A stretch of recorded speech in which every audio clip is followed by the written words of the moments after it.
150వ కీర్తనలో ఆఖరి వచనం ఏముంటుందో తెలుసా? ఏముంటుందో తెలిసిన వారు ఎవరైనా ఉన్నారా?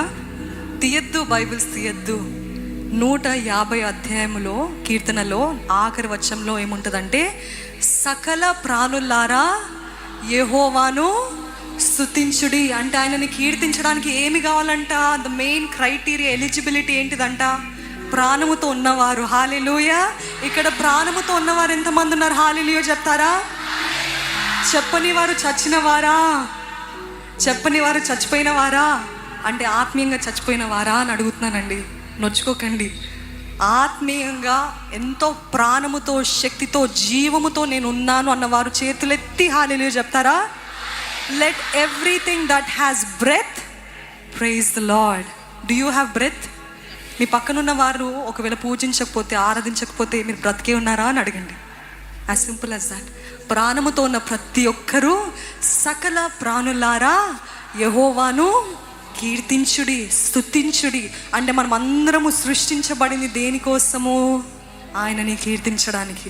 The whole concept, agenda of this whole meeting is to worship the king of kings and the lord of lords and to make his name great. ఆయన నామాన్ని గొప్ప చేయడానికి. అందుకనే కుతూహలం ఆర్భాటమే నా యేసుని సన్నిధిలో అనే పాటని పాడుతున్నప్పుడు మనం అందరము చప్పట్లు కొడుతూ, ఆర్భాటము చేస్తూ, ప్రాణముతో, శక్తితో, వివేకముతో, మనస్సుతో, అన్నిటితోటి దేవుని మనస్ఫూర్తిగా ఆరాధిస్తూ ఈ పాటని పాడుకుందాం.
క్రీస్తునందు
హోసన్న పాడి ఊరంతా చాటెదము. హల్లెలూయా.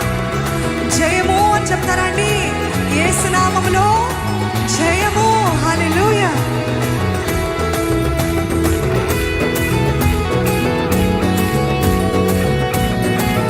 ఎంతమంది నిన్నటి నా బలిపీఠాలు కూల్చారండి? ఇంతవరకు నా బలిపీఠాన్ని కూల్చిన వారు ఉన్నారా? అపవిత్రమైన బలిపీఠాలు కూల్చిన వారు ఉన్నారా? ఇది మొదలుకొని దేవుడు మీకు జయంపై జయమిచ్చును. హల్లెలూయా. అపవాది స్ట్రాంగ్ హోల్డ్స్ విరగొట్టబడినప్పుడు దేవుడు మనకి జయంపై జయమిచ్చింది. డిక్లేర్ ఇట్, ప్రకటించండి.